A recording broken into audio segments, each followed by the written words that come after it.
Hablaremos esta noche de seres sobrenaturales de la cultura popular argentina o sudamericana. Cuidado porque da miedo esto. ¿Da Mete miedo? mucho miedo, da mucho miedo. Y especialmente siendo como es hoy, viernes a la noche.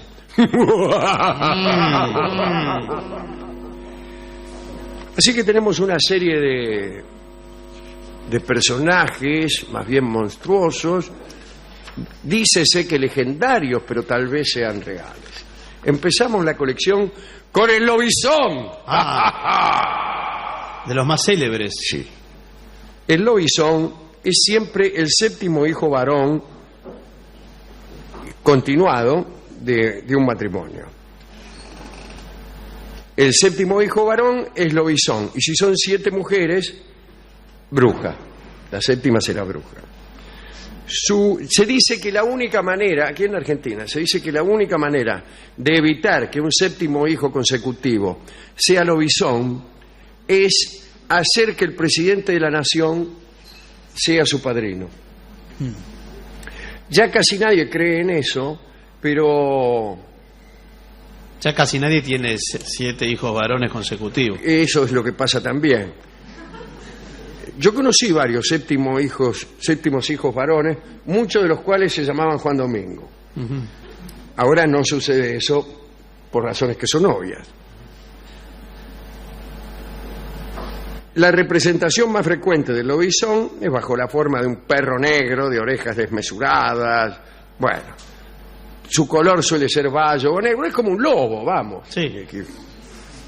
La transformación no ocurre en cualquier momento, no. Exactamente a las 12 de la noche del viernes.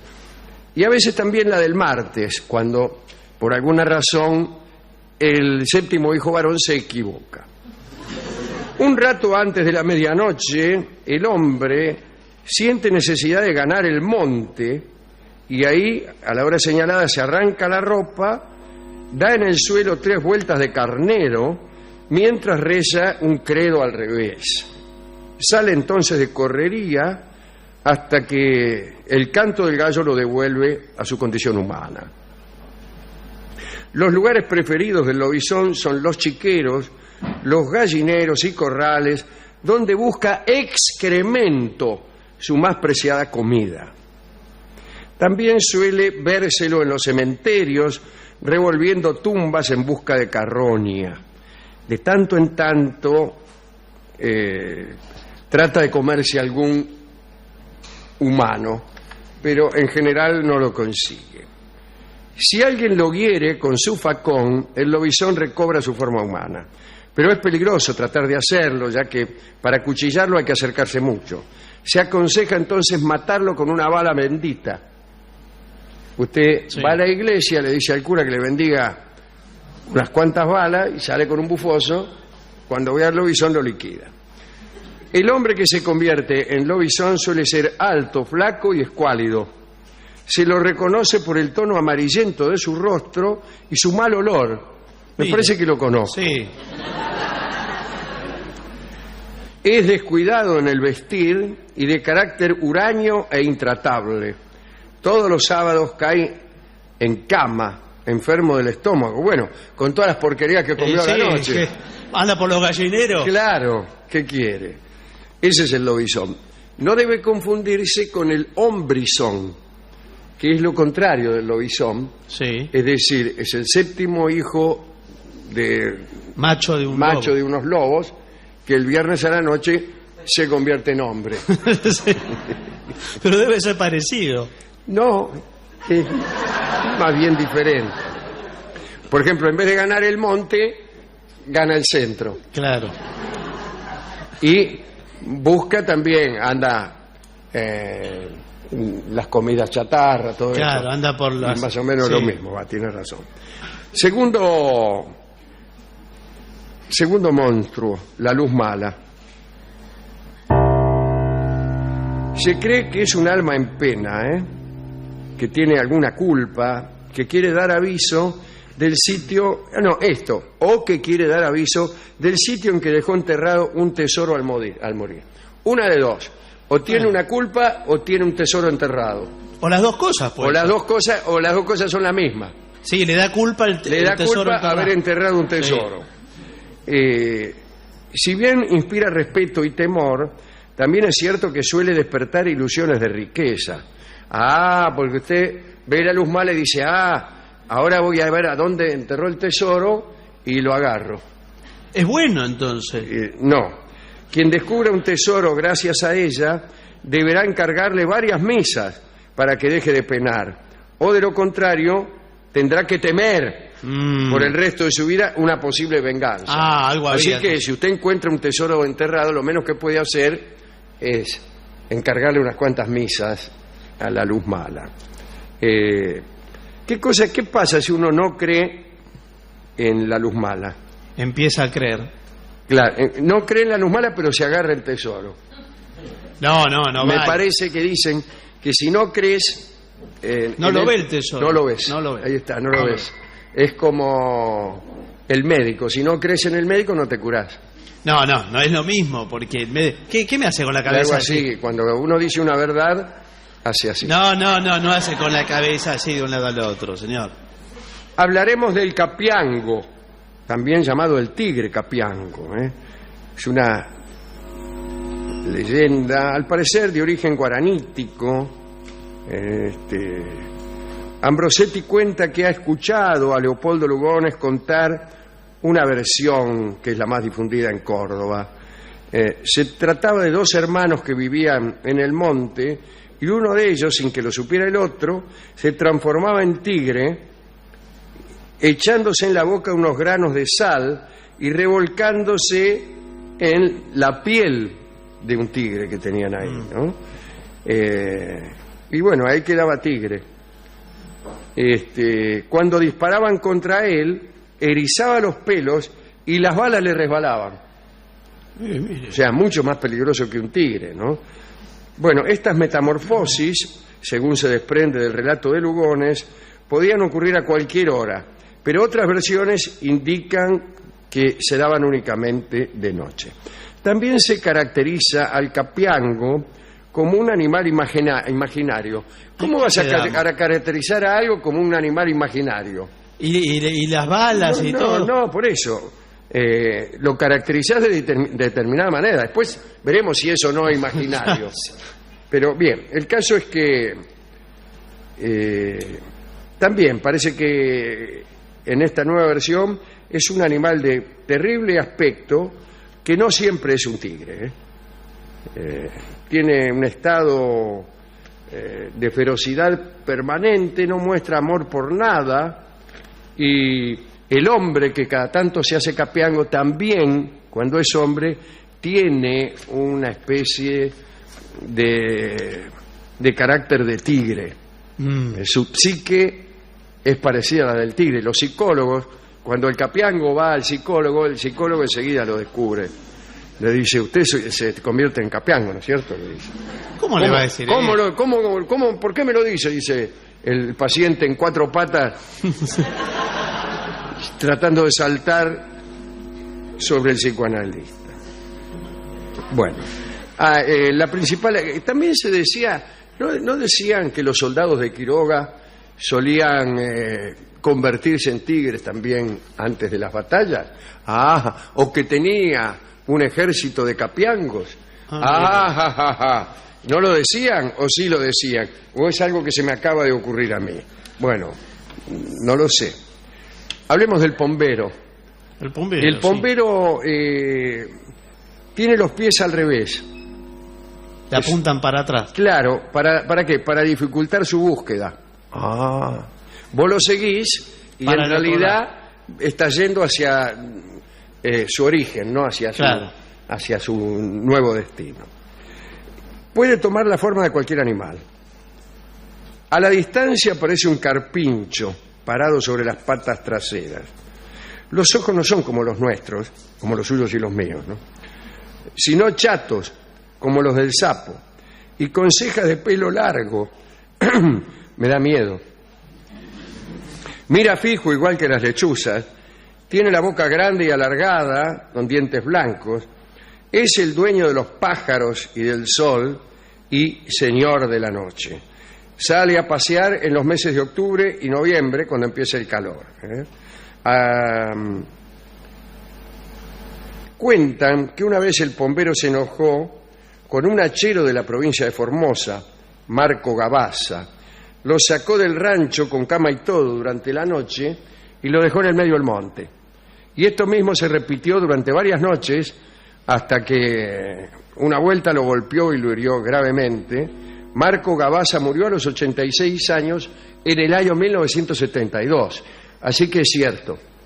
No, ¿qué es lo cierto? ¿Por qué usted...? Las cosas que ocurren en épocas cercanas son verdaderas y cuando ocurren hace muchos años son falsas. Así funciona el rigor histórico. Bueno, no. Cuando algo ocurrió en 1972, como por ejemplo que se le apareció el pombero a Marco Gabasa, es cierto. No, pero bueno... Cuando algo ocurrió en el año 1614, como por ejemplo el monje volador, Luciano se llamaba, no me acuerdo, el monje volador vuela y todos dan testimonio, es mentira. ¿Por qué? Porque cuando hace mucho de un hecho, el hecho es falso. Y cuando ocurrió recién, es verdadero, como lo sabe cualquier periodista. Dice, parece que en Corrientes la historia es distinta del pombero. El pombero allí es un petizo narigón con un gran sombrero aludo, esta conocía yo. Claro, esa es más conocida. Y bueno, y suele perseguir especialmente a las muchachas. A la tarde, a la hora de la siesta, sí, anda atrás de las muchachas. Así que, cuidado. Pero no tiene características muy particulares. Hasta ahí podría ser... Bueno, hay muchas muchachas que le echan la culpa al pombero de cosas que le han pasado con el vecino, por ejemplo. Sí. Esas leyendas son las que tienen más suerte y perduran, ¿no? Que son muy funcionales. Porque hasta ahí es un petizo con sombrero que sigue a la mina de la tarde. Sí, es verdad. Y hay muchos petizos con sombrero que se acuestan con señoritas a la hora de la siesta. Sí. Bien. A ver si usted oyó alguna vez del sací, de Osací. Es un ser de los mitos brasileños, ¿no? Y muy popular en el folclore brasilero. Acá no se lo conoce mucho. Es un pibe, un adolescente con una sola pierna, generalmente negro o mulato, tiene las palmas de las manos agujereadas, fuma una pipa y usa una gorra mágica de color rojo para aparecer o desaparecer donde quiera, ¿no? Generalmente, sin embargo, aparece en medio de los remolinos. Y en realidad ese parece ser el origen, la explicación del remolino.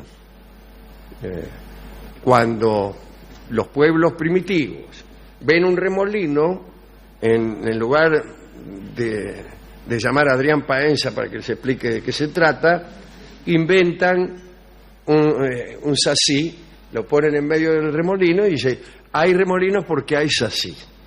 Estos morochos de una sola pierna. Es considerado también, o sací, un bromista molesto, ¿no? Y, por ejemplo, pierde cosas. Todas las cosas que se pierden, en realidad se pierden por la intervención de Osací. No causa daños de importancia, pero oculta los juguetes de los niños, extravía los animales de granja, se burla de los perros, maldice a las gallinas para que no puedan incubar sus huevos.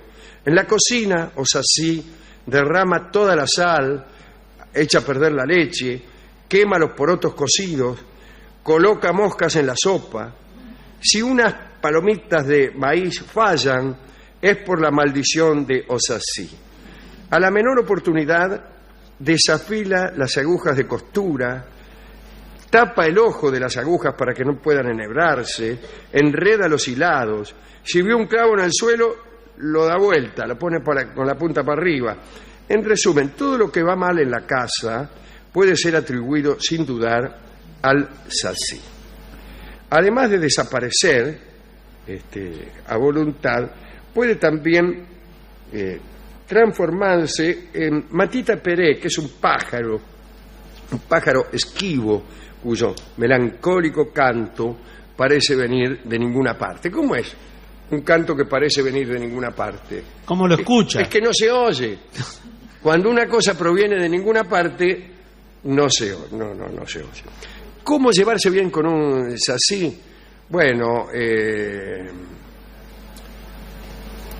se lo soborna con un poco de callaza o de tabaco para su pipa. O sea, es bastante fácil. Ese es Sací, ¿no? Todo remolino, dice la leyenda, lo causa la danza circular de un Sací.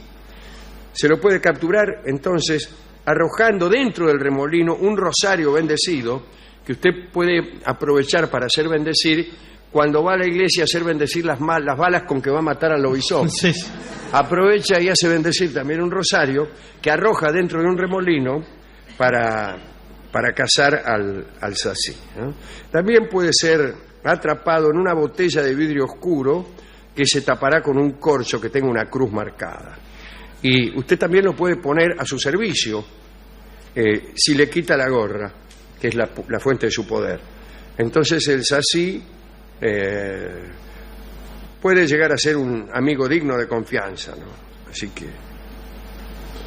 extraordinario, ¿no? Me encanta el Sací. La única fuente que yo recuerdo de aventuras del Sací son los libros de Monteiro Lobato. Ah, sí. Un extraordinario escritor brasileño que escribía libros para niños que nadie ha leído. La única persona que yo conozco que ha leído los libros de Monteiro Lobato es la presidenta de la Nación, que alguna vez mencionó a Lobato. Todos los muchos intelectuales y buenos lectores que yo conozco no lo conocen. Aquí, por ejemplo, en el programa hablamos alguna vez de Lobato y allá muy cada tanto algunos decían, sí, yo lo leí, y una vez uno me regaló Las 12 hazañas de Hércules, que es uno de los libros que ha escrito Lobato.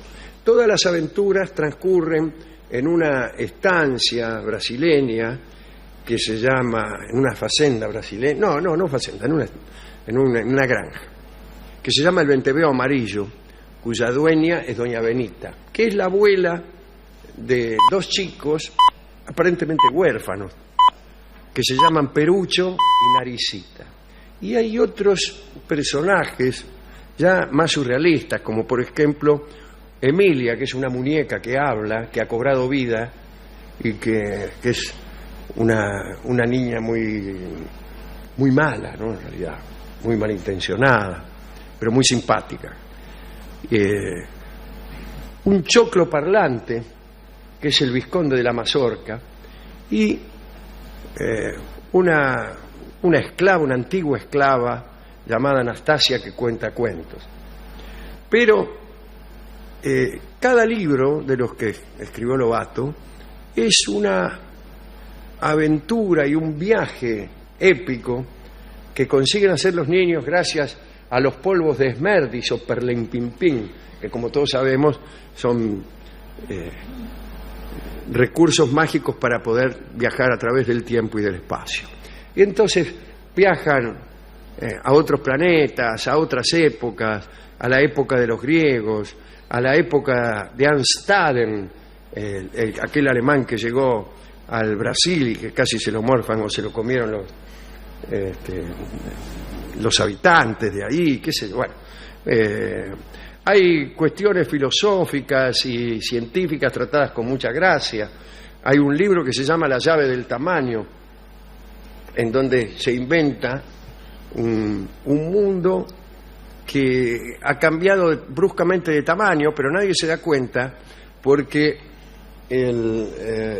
todas las cosas han variado el tamaño y entonces no se la percibe. gente no se percibe. Sin embargo,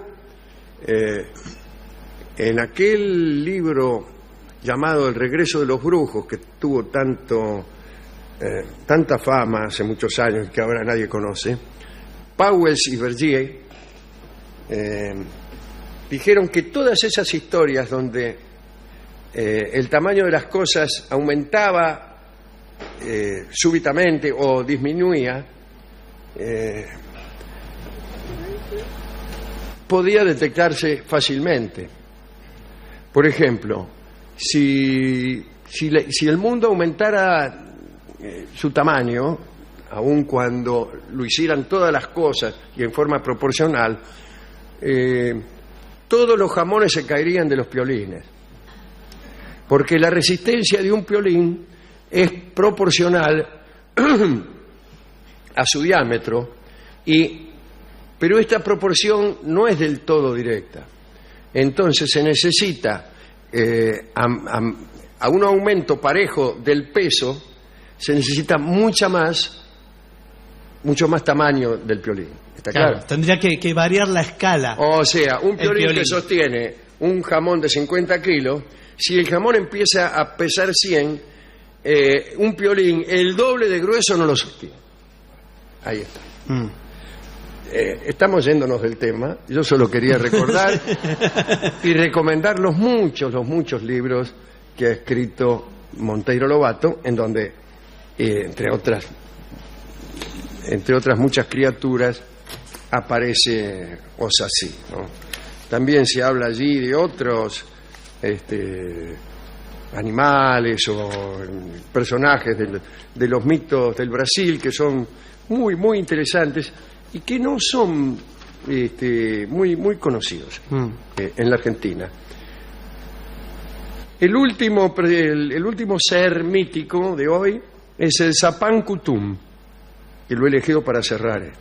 Es una mujer morena en la plenitud de su vigor, ojos y cabellos negros, voluminosos pechos que se mueven al andar, produciendo el sonido onomatopéyico del que deriva su nombre, Zapán Kutum. Tiene manos pequeñas y blancas con las que acaricia a los niños que las mujeres dejan a la sombra de un árbol cuando salen a juntar algarrobas. Es proverbial que todas las mujeres que salen a juntar algarrobas dejan a sus niños a la sombra de un árbol. La Zapán Kutum cuida a esos niños, les quita el polvo de la cara y les da de mamar. También protege a los algarrobos, aunque no les da de mamar. Si el padre de la criatura, o si un tipo cualquiera, hace daño a un algarrobo, le roba al hijo y no se lo devuelve jamás. Ojo, no es tan buena la Zapán Kutum como una primera visión nos hace sospechar. Se ocupa también de avivar los fuegos que dejan encendidos los recolectores para ubicar el campamento por el humo. Bueno, un último dato. Cuando Zapán Kutum sorprendía a las personas que trabajaban con el algarrobo en medio de una fiesta, invadía la fiesta esta mujer y se apropiaba de algún paisano y lo mataba estrujándolo, discúlpeme usted, entre sus senos.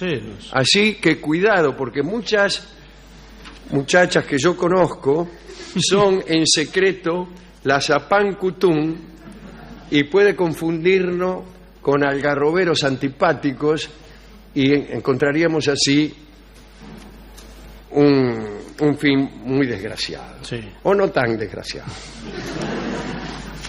Hemos sido lindas historias todas, sí, muy lindas. Muy fuimos a la discoteca y contamos estas y otras leyendas, y él también, el discotecario, contó leyendas un poco demasiado sencillas. Sí, ¿qué leyenda contó? Leyendas de un huevo que se transformaba en pájaro, por ejemplo. Pero eso no es una leyenda, es... Bueno, dijo que la que él conocía era esa y que le parecía mucho mejor que todas las otras que le habíamos contado nosotros. Pero cualquier pájaro viene de un huevo, señor. Bueno. Y también me contó el discotecario que había unos pájaros tales que su vuelo provocaba ríos. Se ponían a volar unos pájaros con perseverancia, siempre en un mismo rumbo, durante largos años, y al cabo de las edades, en la tierra, exactamente debajo de la ruta establecida del cielo por los pájaros, crecía un río. Y me dio como ejemplo un río que se llama justamente Río de los Pájaros, que es un río de la Argentina, y que es el río que también da el nombre a la República Oriental. El Uruguay no es un río, es un cielo azul que viaja. Vamos a escuchar la canción que corresponde a ese río, la canción que se llama Río de los Pájaros, por músicos que pertenecen al staff de este programa en algún caso. El Sexteto Cabernet nos canta entonces Río de los Pájaros, una leyenda inventada por nuestro discotecario. Adelante.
Era Cabernet, en La venganza será terrible, Río de los Pájaros.